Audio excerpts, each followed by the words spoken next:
আসসালামু আলাইকুম, সবাই কেমন আছেন? আশা করি সবাই ভালো আছেন। আজকে যে বিষয়টা শেয়ার করতে যাচ্ছি সেটা হচ্ছে আমার কাছে ভাষা খাবার ফুরাই গেছে, এই কারণে খাবার নিয়ে আসার জন্য আমরা উপজেলায় গেছি। উপজেলায় দেখতে পাচ্ছেন খাবারের অভাব নাই। আমাদের যে কুষ্টিয়া জেলার দৌলতপুর থানার যে উপজেলা আছে সেখানে গেছি। সেখানে যে দেখছেন যে খাবারের অভাব নেই, এখানে সব ধরনের খাবার পাওয়া যায়। এখানে ব্রয়লারের ফিড বলেন, তারপরে হচ্ছে লেয়ার মুরগি, হাঁসের, এমনকি মাছের সব কিছুই পাওয়া যায়। আর যেহেতু আমি আমার খাবার ফুরাই গেছে, এখান থেকে আমি আসলে এই শীতের ভিতরে খাবার তারপরেও খুবই কম তুলেছে। কারণ কি যে খুবই মাছে কম খায় আর মানুষও খাবার এখান থেকে খুব কম নেয়। কারণ শীতে খুব মাছ কম খায়, এই কারণে কম করে খাবার নেয়।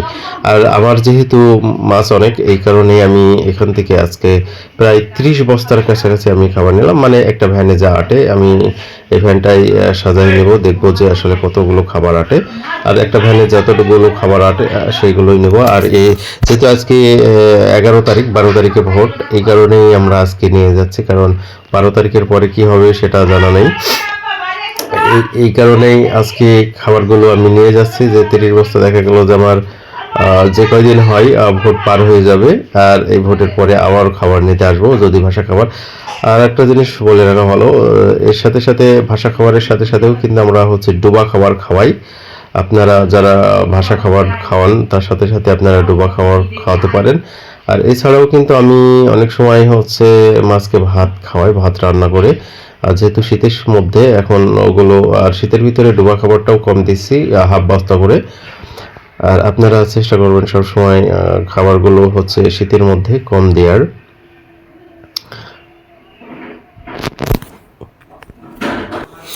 যাই হোক, আমরা খাবারগুলো নিয়ে যাব নিজেই।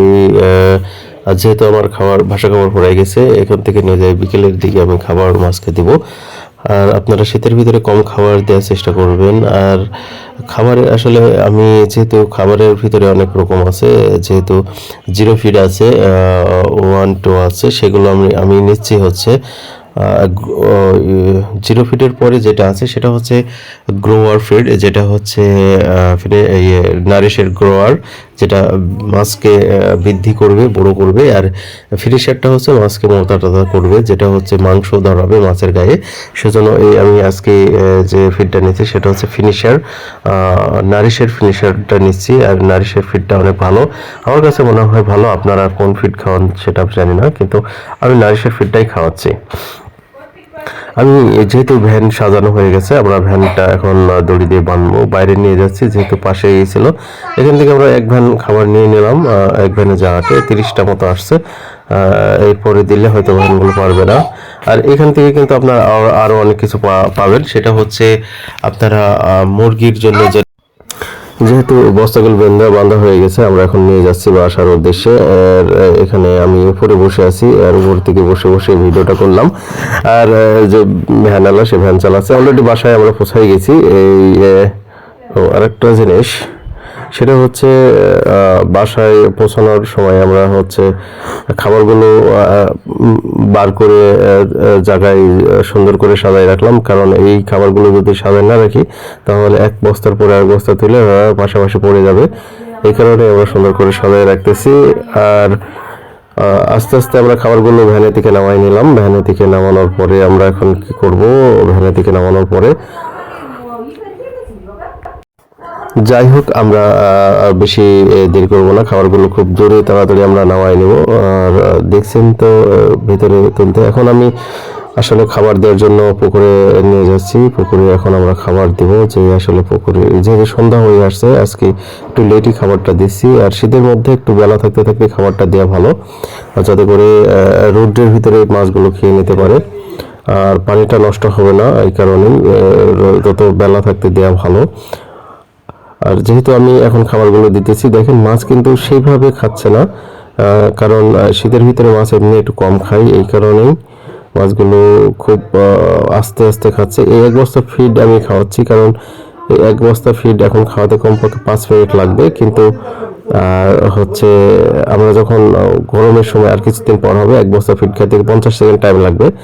50 সেকেন্ডের মধ্যে এক বস্তা ফিড খাই নেবে। আর এখন যেহেতু অনেক সময় অল্প অল্প করে খাচ্ছে, কোনোটা খাচ্ছে কোনোটা খাচ্ছে না। দেখতেই পাচ্ছেন আপনারা মাছের যে এই ধরনগুলো। আর এখানে যখন একটু আর কিছুদিন পরে দেখা গেল মাছগুলো যখন খাবে তখন মনে করো যে এই জায়গাটা শুধু মাছ আর মাছ, আর কিছু দেখা যাবে না। আর এর পাশাপাশি আমার এখানে মনো মাছ আছে, মনো মাছ সেগুলো এখন ভাসতেছে না, শীতের জন্য গরমের মধ্যে হলে ভেসে ভেসে খাই ওগুলো। আর এছাড়াও এই পুকুরে আমার কাছে এখানে পাঙ্গাস আছে প্রায় 5,000-এর উপরে।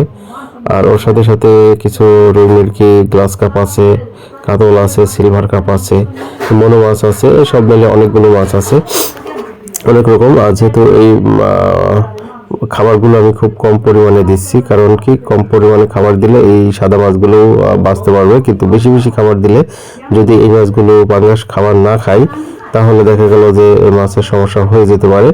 আপনারা চেষ্টা করুন সবসময় শীতের ভিতরে একটু কম খাওয়ানোর, যাতে করে মাছগুলো সঠিক পরিমাণে খাইতে পারে আর খাবার যেন ওয়েস্ট না হয়, অপচয় না হয়। আর যখনই নষ্ট হয়ে যাবে খাবারগুলো তখনই মাছের সমস্যা হতে পারে। আপনারা চেষ্টা করুন সবসময় কম খাওয়ানোর।